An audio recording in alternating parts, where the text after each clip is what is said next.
Hello दोस्तों, आज हम स्टार्ट करने वाले हैं कैलेंडर का नेक्स्ट पार्ट। अब कैलेंडर का हम नेक्स्ट पार्ट स्टार्ट कर रहे हैं, तो जिन लोगों ने फर्स्ट पार्ट नहीं देखा, सेकंड पार्ट उनको समझ में हो सकता है कम आए। जरूरी नहीं है कि बिल्कुल समझ में नहीं आएगा, ऐसा नहीं बोला जा रहा, लेकिन हाँ हो सकता है कि कम समझ में आए।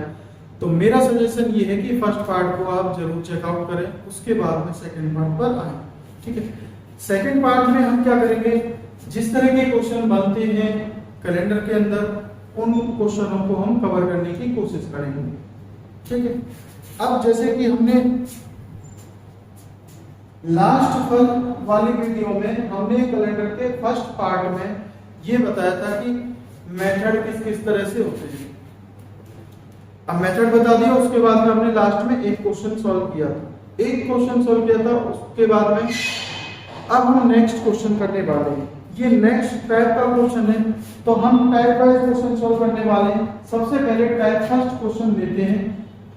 ठीक है, पहले टाइप का क्वेश्चन, और क्वेश्चन इस तरह से, ये देखो क्वेश्चन इस तरह से, यदि 5 जनवरी 2025 को ट्यूसडे है, तो 29 मई 2025 को कौन सा वार होगा। ठीक है, हमारे पास में क्वेश्चन है 5 जनवरी 2025 को क्या है, ट्यूसडे, मंगलवार। तो 29 मई 2025 को कौन सा वार होगा, सिर्फ ये बात निकालना है। वार में करने के लिए क्या करेंगे, देखो पहले क्वेश्चन पे ध्यान देना चाहिए। क्वेश्चन पे हम देखेंगे ये 2025, ये भी 2000, ये तो एक साल के अंदर की बात हो गई। हाँ, एक साल के अंदर की बात हो गई। तो अब यहाँ पर देखेंगे हम डिफरेंस किस किस में आ गया, महीने में डिफरेंस आया, महीने में डिफरेंस आया है। तो अब महीने में डिफरेंस आया तो क्वेश्चन यहीं से स्टार्ट होगा। ठीक है साहब, यहीं से स्टार्ट होगा। अब यहां से स्टार्ट होगा, चलो स्टार्ट कर लेते हैं। तो जनवरी का महीना, जनवरी के महीने में आए हम, उसके बाद में आए दिनों में, दिन कितने, 5 दिन निकल चुके। तो जनवरी के महीने में दिन कितने बचेंगे वो हमें लेने हैं। सबसे पहले तो जनवरी के महीने में दिन बचे हैं हमारे पास में, 5 दिन चले गए तो बचे कितने, 26, क्योंकि जनवरी के महीने में दिन होते हैं 31। ठीक है, 31 दिन होते हैं तो 26 दिन आए। फिर उसके बाद में आ गया महीने फरवरी का। फरवरी इस पर डिपेंड करता है कि ये कौन सी साल है। ये साल है, जैसे कि मैंने बताया था लास्ट टाइम पर, कि अगर यूनिट डिजिट, इकाई का अंक मेरे पास में किसी भी साल का 1, 3, 5, 7 या फिर 9 हो, अगर यूनिट डिजिट मेरे पास में 1, 3, 5, 7, 9 है, तो उस कंडीशन में वो साल कौन सी होगी, सिंपल ईयर होगी। अब सिंपल है तो फरवरी में 28 दिन होंगे, 28 दिन होंगे तो इसका मतलब है ऑड डेज हमारे पास में कितने रहेंगे, 0। ऑड डेज, विषम दिन, अतिरिक्त दिन क्या रहेंगे, 0। उसके बाद में आए हम मार्च के महीने में। मार्च का महीना है, मार्च में होते हैं 31 दिन, 31 दिन होते हैं तो हमने 3 विषम दिन ले लिए। उसके बाद में गए अप्रैल में, अप्रैल में 30 दिन होते हैं, पूरा महीना खत्म हो रहा है तो फिर 2 विषम दिन।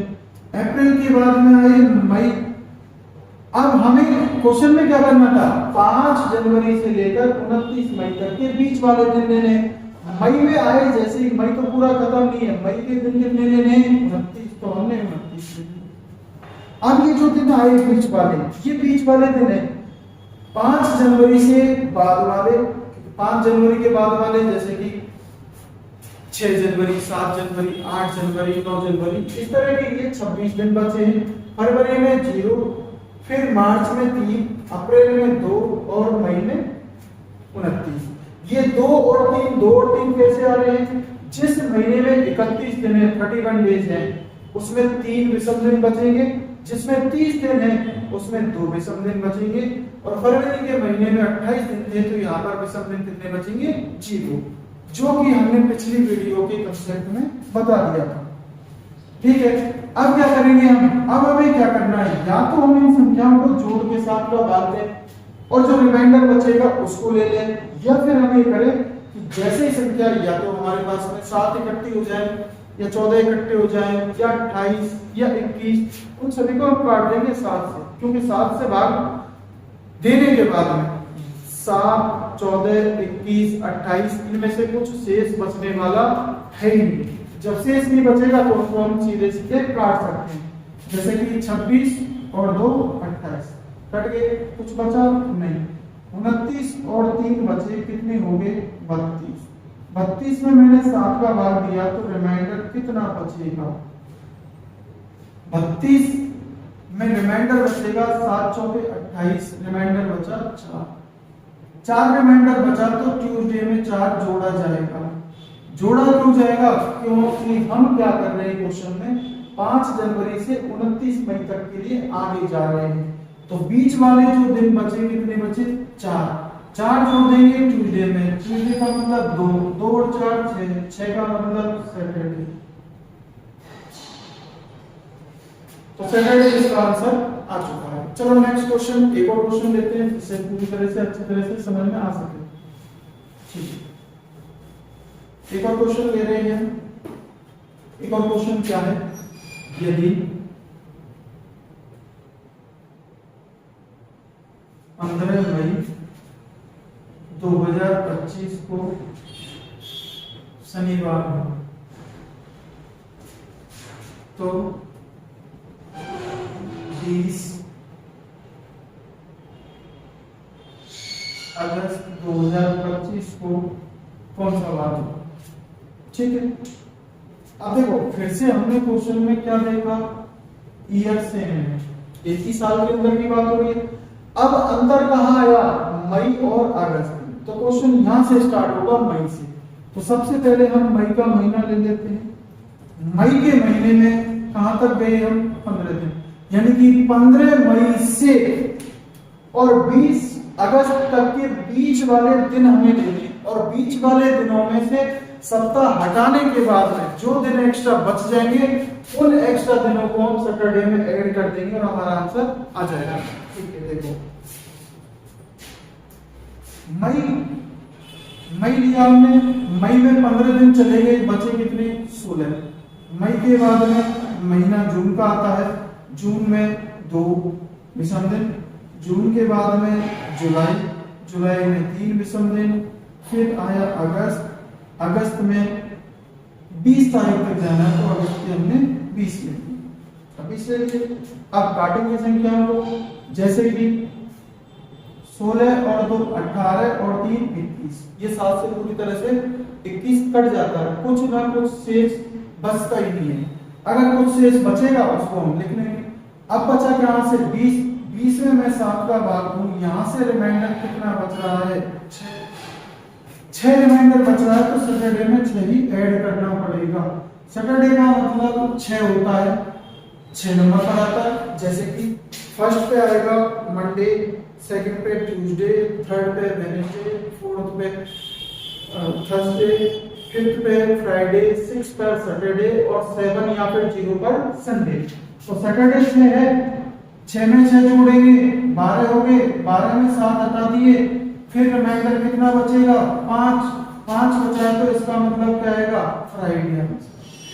5 का मतलब क्या होता है फ्राइडे। तो इस तरह के क्वेश्चन होते हैं। चलिए नेक्स्ट पे चलते हैं हम।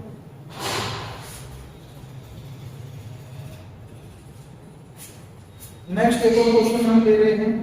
नेक्स्ट एक और क्वेश्चन हमारे पास में कौन सा है, इफ यदि 19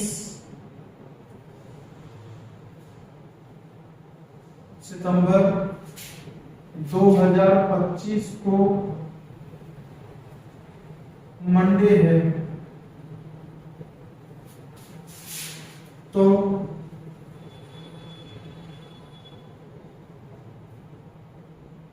20 फरवरी 2026 को कौन सा वार होगा। छोटा सा क्वेश्चन ले रहे हैं, सबसे छोटा क्वेश्चन, ठीक है। या फिर 2026 की जगह पे हम क्या कर देते हैं, इसमें 2027 कर देते हैं, थोड़ा सा समझने में आएगा, ठीक है। तो 2026 की जगह पे 27, जैसे ही हमने यहाँ देखा 2025 है और यहाँ पर क्या देखा 2027 है, इसका मतलब क्वेश्चन कहां से स्टार्ट होगा, यहां से 2025 से। तो सबसे पहले 2025 हम ले लेते हैं, ठीक है। 2025 में आए, फिर आए कौन से पे, महीने कौन सा है, सितंबर का। और सितंबर के महीने में कितने दिन जा चुके हैं, 19 दिन जा चुके हैं। उसके बाद वाले दिन हमें ले लेंगे। तो सितंबर में 19 दिन हटा दो, 30 दिन सितंबर में होते हैं, बचेंगे कितने, 11 दिन। सितंबर में 30 दिन होते हैं, 30 में से 19 हटा दिए हमने, बचे कितने, 11। सितंबर के बाद में महीना आया अक्टूबर का, पूरा खत्म हो रहा है, 3 विषम दिन ले लिए। अक्टूबर के बाद में नवंबर का महीना पूरा खत्म हो रहा है, 2 विषम दिन ले लिए। फिर उसके बाद में दिसंबर का महीना पूरा खत्म हो रहा है, 3 विषम दिन ले लिए, ठीक है। ये 2025 हो चुका। अब आगे चले हम 2026 में। 2026 पूरा कंप्लीट खत्म हो गया ना, 2026 पूरा कंप्लीट खत्म हो रहा है, तो इसका मतलब 2026 को देखना पड़ेगा कौन सी साल है। 2026 जो साल है वो है सिंपल ईयर। कैसे पता चल रहा है, हम इसमें 4 का भाग दें, पूरा पूरा नहीं जा रहा, तो ये सिंपल ईयर। इसके अंदर 365 दिन होते हैं, 365 दिन होते हैं, तो ऑड डेज या विषम दिन कितने होंगे, 1 होगा। उसके बाद में आए 2027 पर। 2027 में कहां जाना है हमें, 20 फरवरी तक। तो सबसे पहले महीना लेंगे जनवरी का, जनवरी में 3 विषम दिन। फिर से लिया हमने फरवरी में कहां तक जाने हैं, 20 दिन तक, तो फरवरी के 20 दिन। अब संख्याओं को हम काटेंगे जिस तरह से हमें जोड़ने के बाद होंगे। देखो 20 और 21 काट दिया, ठीक है।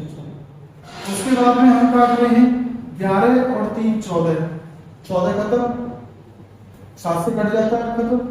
फिर उसके बाद में बचा 2 और 3 5, 5 और 3 8, 8 में से 7 का भाग देंगे तो रिमाइंडर कितना बचेगा मेरे पास में, 1 बचेगा। तो मंडे में 1 और जोड़ेंगे, यानी कि आंसर क्या आएगा, ट्यूसडे।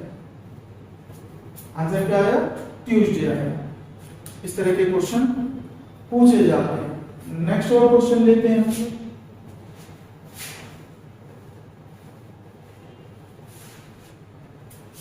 एक और क्वेश्चन लेंगे इसी टाइप का, इसके ही जैसा क्वेश्चन। देखो यदि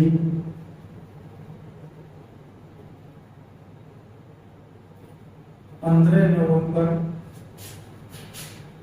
2025 को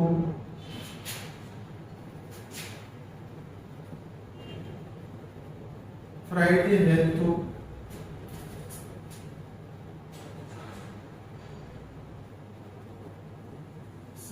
मार्च 2028 को कौन सा वार, ठीक है। ये हम क्वेश्चन ले लेते हैं। अब यहां पर देखा डिफरेंस कितने का है, 3 साल का डिफरेंस है। अब भाई 3 साल का डिफरेंस है, लेकिन पूरा पूरा डिफरेंस नहीं है, क्योंकि यहाँ पर महीने अलग अलग हैं, दिन भी अलग अलग हैं। अगर मेरे पास में क्वेश्चन ऐसा होता जिसके अंदर महीने सेम होते, दिन भी सेम होते और ईयर में डिफरेंस होता, तो तरीका थोड़ा सा अलग हो जाता, थोड़ा सा वो क्वेश्चन इजी पड़ जाता।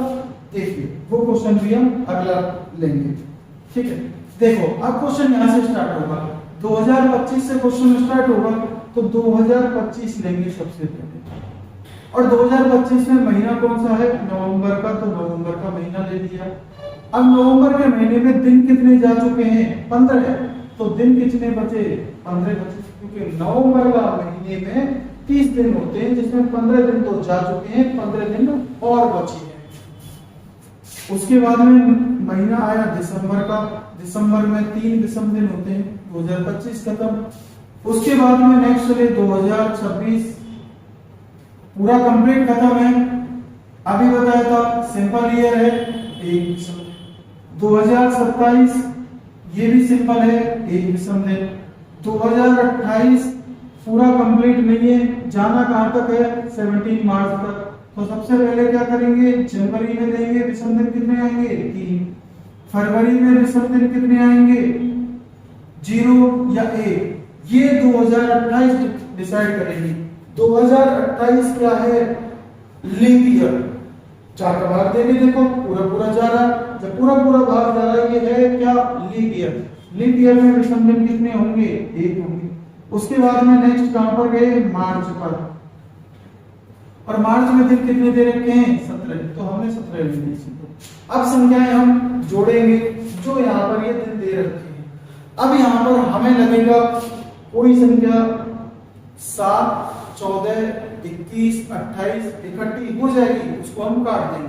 देखो जैसे कि 17, 1 18 और 3 21, 21 में 7 का भाग देंगे, कुछ बचेगा, कुछ तो हमने काट ही दिया। 15, 3 18, 19 और 1 20, टोटल हो गए 20। 20 में मैंने 7 का भाग दिया तो रिमाइंडर कितना बचा मेरे पास में, 6। 14 7 2 14, बचे कितने, 6 बचे। तो फ्राइडे में 6 ऐड करेंगे, फ्राइडे होता है 5 और 6 11, 11 में से 7 हटा दिए, बचे कितने, 4 बचे, यानी कि नेक्स्ट आंसर आएगा थर्सडे। तो आंसर क्या है हमारे पास में, थर्सडे। चलो एक और क्वेश्चन ले लेते हैं इसी टाइप का।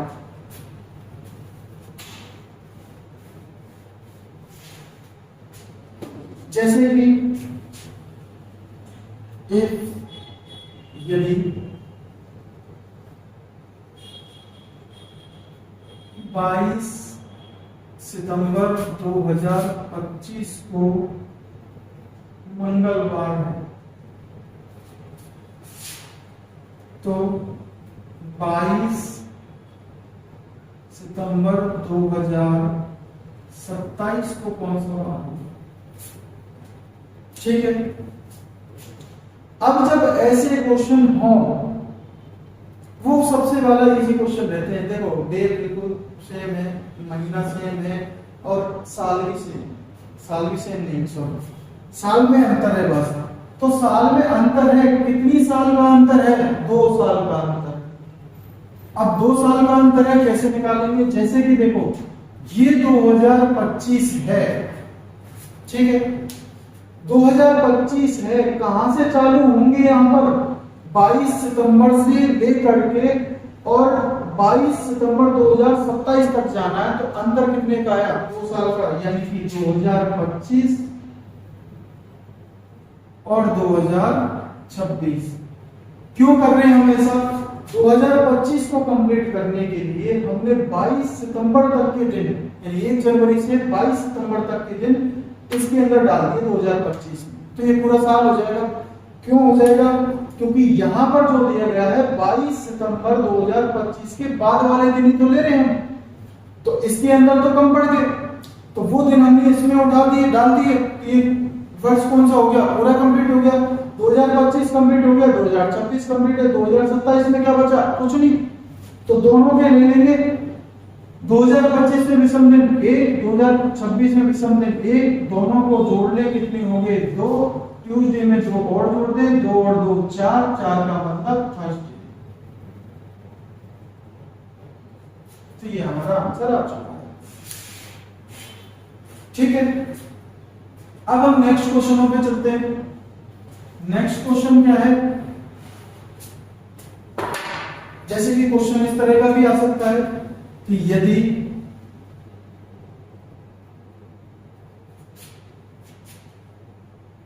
5 जनवरी 2025 को क्या है, संडे, तो 22 जनवरी 2025 को कौन सा वार होगा। अब इस क्वेश्चन में देखो, हमने सबसे पहले क्वेश्चन किए थे जहां पर ईयर सेम थी लेकिन महीने अलग अलग थे। फिर हमने ऐसे भी क्वेश्चन किए जिसमें ईयर अलग है, ये भी अलग है। अब यहाँ पर क्या है, ये दोनों सेम है, ये दोनों सेम है, अंतर सिर्फ किसका है, महीने के दिनों का। 2025 सेम है, महीना भी जनवरी का सेम है, तो अंतर किस में आया, इन दोनों में अंतर है, तो इन दोनों में अंतर ही लेंगे हम। हम क्या करेंगे, 22 में से 5 घटाएंगे, बचेगा क्या, 17। दोनों में अंतर ही ले रहे हैं। अंतर क्या है, 5 तारीख से लेकर 22 तारीख तक के दिन जा रहे हैं, बीच में जो सप्ताह होंगे हमें हटाने, सप्ताह हटाने के लिए क्या करेंगे, 7 का भाग देंगे, यानी कि 7 दूनी 14, बचेंगे कितने, रिमाइंडर कितना बचेगा, 3। या फिर आप हिसाब लगाकर देख सकते हैं, 2 सप्ताह हैं बीच में, 17 दिनों में 2 सप्ताह आ जाते हैं, 7 दिन के 14 दिन को हट गए, बचे कितने, 3 बचे, तो संडे में 3 जोड़ेंगे, संडे में 3 जोड़ेंगे, संडे का मतलब होता है 0 में 3 जोड़ेंगे तो 3 का मतलब वेडनेसडे, यानी कि बुधवार का दिन है। ठीक है, एक क्वेश्चन और लेते हैं, रिवर्स वाला, यही वाला क्वेश्चन। वैसे हम कैलेंडर को 3 पार्ट में खत्म करेंगे। फर्स्ट पार्ट में हमने मेथड बताया था, सेकंड पार्ट में हम 3 टाइप के क्वेश्चन कर रहे हैं, उसके बाद में थर्ड टाइप में और भी हमारी चीजें बचेंगी, जैसे कि कैलेंडर 400 साल का था, उसके अंदर शताब्दी के शुरुआती दिन कौन कौन से होते हैं, शताब्दी के अंतिम दिन कौन से होते हैं, एक जो वर्ष है वो दोबारा कब रिपीट होती है, एक महीना है कब रिपीट होता है, कौन कौन से महीने एक जैसे होते हैं, कौन कौन सी साल एक जैसी होती है, उस तरह के क्वेश्चन हम थर्ड वीडियो में करेंगे। ठीक है, एक क्वेश्चन और हम कर रहे हैं कि यदि 20 मई 2025 को सैटरडे है, तो 7 मई 2025 को कौन सा बार होगा, 7 को हटा के कर लेते हैं और 2 मई। अब देखो इस क्वेश्चन में क्या हुआ, हम हर क्वेश्चन में आगे की तरफ जा रहे थे, लेकिन यहां पर क्या है, देखो ईयर तो सेम है, मंथ भी सेम है, लेकिन 20 मई से वापस कहां जा रहे हैं हम, 2 मई तक, उल्टे जा रहे हैं। अभी तक हमने ऐसे क्वेश्चन नहीं किए थे, हमने जो भी क्वेश्चन किए थे यहाँ पर 2 तारीख थी, उसके बाद में 20 तारीख की तरफ जब जा रहे थे। अब यहाँ पर ये जो अंतर आया है, उस अंतर से क्या इफेक्ट पड़ेगा, देखो हम आगे की तरफ जाते हैं जब भी, तो सारी चीजें हमारे साथ में प्लस होती जाती हैं, लेकिन जब पीछे की तरफ आते हैं, जैसे कि मैं आगे की तरफ अब चला हूं, इसका मतलब मेरे जो कदम है वो ऐड हुए हैं, जुड़े हैं, लेकिन मैं जैसे मैं वापस आऊंगा तो अपनी जगह पर वापस आ रहा हूं, इसका मतलब है मुझे माइनस करना पड़ेगा। बस इतना सही क्वेश्चन है।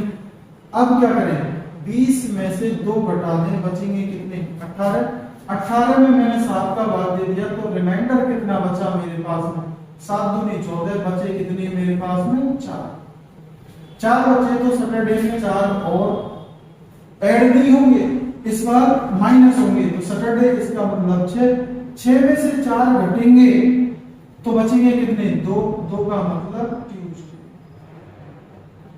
तो कभी कभी क्वेश्चन में ऐसा भी होता है जहां पर हम तारीखों में पीछे की तरफ जाते हैं, जब हम दिनों में आगे की तरफ जाएंगे तो हमेशा हमें लास्ट में क्या करना पड़ेगा, प्लस करना पड़ेगा, और जब हम महीनों में दिनों में पीछे की तरफ जाएंगे तो हमें माइनस करना पड़ेगा।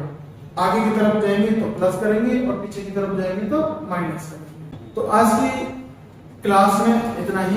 हमने कई तरह के टाइप के क्वेश्चन किए हैं, हमने 3 टाइप के क्वेश्चन किए हैं और तीनों टाइप के क्वेश्चन हो सकता है आपको समझ में आए हो।